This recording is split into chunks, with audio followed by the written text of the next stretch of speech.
For literally thousands of years, humanity has had this one all-consuming dream: to fly, to just break away from the ground and see the world from above. Well, today we're diving into a story where that dream actually comes true. And let's just say, it comes with some serious turbulence. No, really?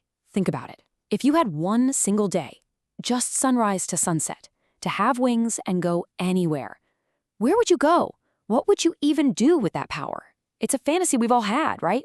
Well, for these four kids, Anthea, Cyril, Robert, and Jane, it wasn't just a fantasy.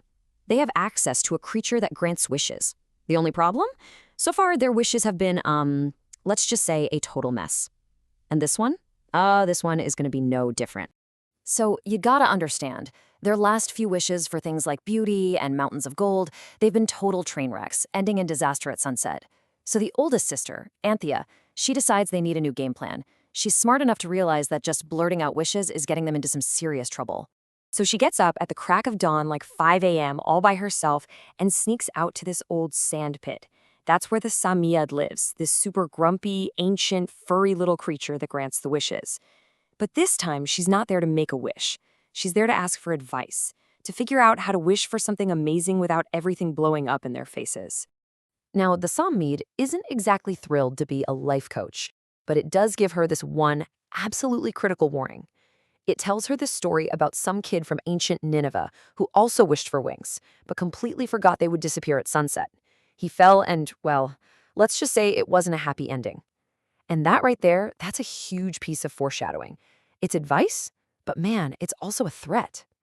Okay, so armed with this pretty scary advice, Anthea goes back to her siblings, and together they settle on the one wish that pretty much every kid in history has dreamed of, and it's a wish that leads to something absolutely incredible. They do it. They wish for wings, and just like that, they start to feel this weird pulling on their shoulders, a mix of heavy and light, and then, bam! Wings. And we're not talking about little angel wings here. These things are magnificent, huge, soft, and shimmering with all the colors of the rainbow, kind of like oil on water. And then they're flying. For real. At first, they're just flapping around, super clumsy, with their boots dangling, but then they get the hang of it and they are soaring. And the feeling is just pure magic. The world down below stops being just fields and roads. It becomes this beautiful live map that's alive and spread out just for them. Okay, now this is where things get super interesting. You have to remember when this story was written. It came out in 1902. The Wright brothers, they didn't make their famous first flight until a whole year later, in 1903. So for the original kids reading this book, humans flying wasn't a real thing yet. It was pure science fiction, which made this wish feel that much more impossible and miraculous. But here's the thing. You can be soaring above the clouds, feeling like a god, but you can't outfly your stomach. And the first very human, very earthly problem to find them is good old-fashioned hunger. While they're flying over an orchard, they spot these perfect, ripe plums. And this sparks this hilarious but actually kind of deep debate. Cyril's the practical one. He's like, nope, stealing is stealing. Wings or no wings. But Jane comes back with this amazing argument. If we have wings, we're birds. And nobody gets mad at birds for eating fruit. It's like, have the rules of being human just gone out the window? Well, Jane's logic wins and they dive down for the plums. But Anthea, who's always the one thinking things through, feels a little guilty. So she swoops down and slips a coin into the pocket of this poor farmer who is, absolutely losing his mind at the sight of 4 flying children appearing in his plum trees. Yeah, plums aren't going to cut it. The hunger is real now, and nobody on the ground wants to help these strange bird children. So with their options running out, they come up with a plan that's way more daring. So they get to the top of a church tower, and it's like a scene from a heist movie. Cyril becomes this little general, barking out orders. He uses the tower as a lookout to spot the pantry window of the local vicarage. He'll fly down, using bushes as cover, sneak in, and pass out the food. Anthea and Robert are on receiving duty, and Jane, she's the lookout, ready to whistle like a bird at the first sign of trouble. It's a full-on operation. But see, they're not just your average thieves. They have a code. They actually leave a letter for the clergyman explaining the situation, and they even leave him half a crown as payment. They make it super clear this isn't about being greedy.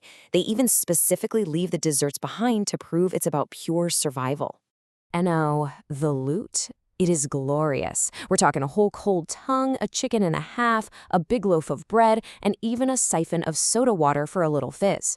They haul the whole feast back up to their new hideout, the top of the church tower. So, they've pulled it off. The perfect crime. They've flown, they've feasted, they're adventurers sitting on top of the world.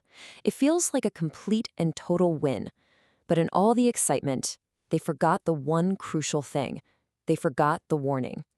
So after this massive picnic, they're full, they're happy, and they do what anyone would do on a lazy afternoon. They just curl up for a nap. They use their own big, warm wings like blankets, and they all drift off to sleep. And while they're sleeping, completely oblivious, the sun starts to dip below the horizon.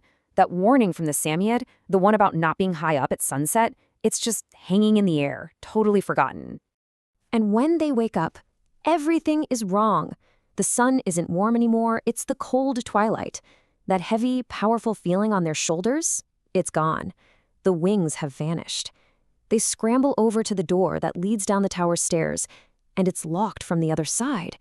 They're trapped, high up, miles from home, with night falling fast. And that's where the story leaves them, stuck. Stranded between the sky they just conquered and an earth they can't get back to. A wish gave them the most incredible day of their lives, but it snatched it all away in a second. The dream of flight was beautiful, but the landing is a total nightmare. So I'll ask you the same question the book asks. What would you have done?